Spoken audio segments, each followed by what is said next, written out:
আচ্ছা শিফাত বলতো কোন জিনিস ছেলেরা বানাইছে ছেলেরা ব্যবহার করে না? সালে সালে ছেলেরা তৈরি করে কিন্তু মেয়েরা ব্যবহার করে। দ্বিতীয় প্রশ্ন, এই জন্য ওরা সময় পাখা করে কেন? হ্যাঁ, গরম না লাগে, বিশেষ না আইলে পাখাটা বন্ধ করে দিতে।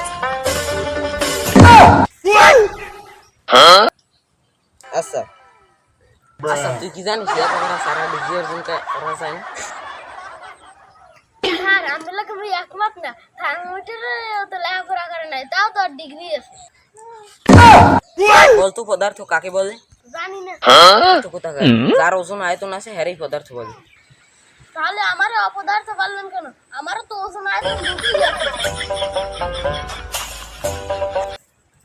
শেষ প্রশ্ন, বলতো বিদ্যুৎ আবিষ্কার না হইলে কি হইতো?